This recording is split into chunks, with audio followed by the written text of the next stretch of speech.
On April 2026, March U.S. retail sales rose 1.7% month over month and beat expectations, but the gain was not a clean demand boom.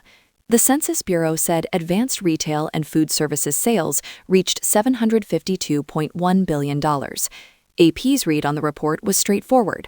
A lot of the headline strength came from higher gasoline prices tied to the Iran war. That matters because the market did not trade this like a pure growth story. AP reported that the S&P 500 fell 45.13 points, or 0.6%, to 7,064.01 on Tuesday.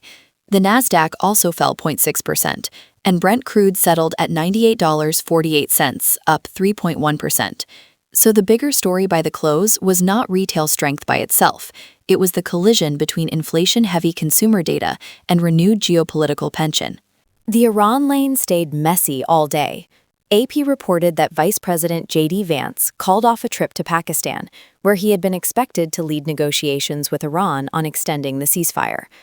Later, after the U.S. market had already closed, Trump said the United States would extend the ceasefire at Pakistan's request, while keeping the blockade in place. That sequence explains why markets flipped back and forth instead of settling into a simple risk-on reaction. The retail sales mix is the key nuance. AP said gas station sales rose 15.5% in March. Excluding gas, retail sales were up 0.6%, and the control group that economists watch for GDP also rose 0.7%. So there was real spending underneath the report, but the headline was still skewed by energy prices. That makes the number better than a panic signal, but weaker than a clean all clear. That is why today's lead works as a macro tell, not as a victory lap. In nominal terms, consumers spent more. In practical terms, households were also paying more at the pump. AP's framing was useful here. The report was the first clean read on how the Iran war was starting to show up in everyday U.S. spending.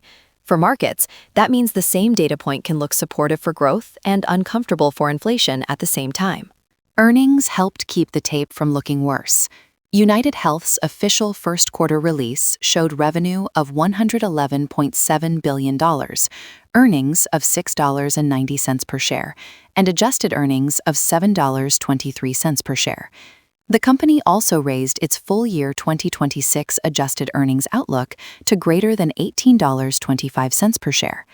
AP's market wrap specifically noted that UnitedHealth was one of the companies helping to limit Wall Street's losses.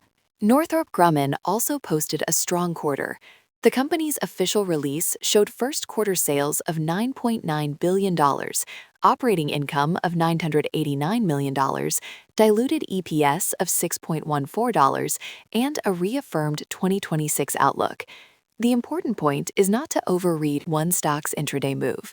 The cleaner takeaway is that defense demand stayed strong, while the broader market still cared more about the next Iran headline and the path for oil. That brings us back to the actual transmission channel.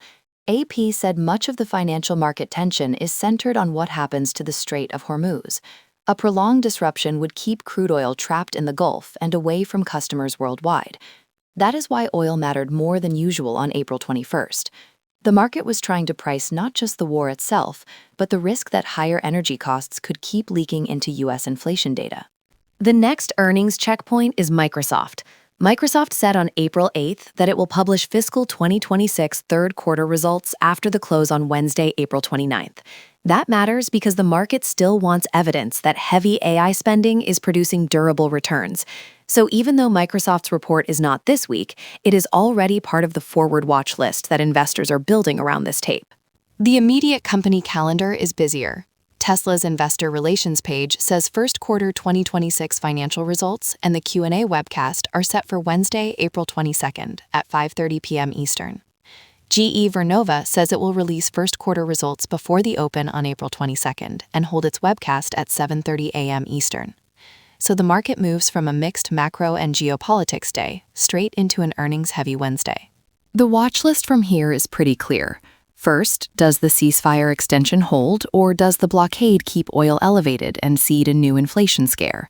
Second, does the market keep treating the March retail sales beat as good enough, even though so much of it came from gasoline? Third, do Wednesday's earnings and conference calls give investors something stronger to focus on than the next Iran headline?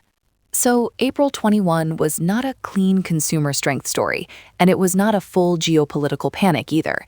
It was a day where a strong-looking retail number ran into a market that still had to price oil, diplomacy, and the next batch of earnings. That is the right frame for the next session. Full source links are in the description. This report is for informational purposes only and is not financial advice.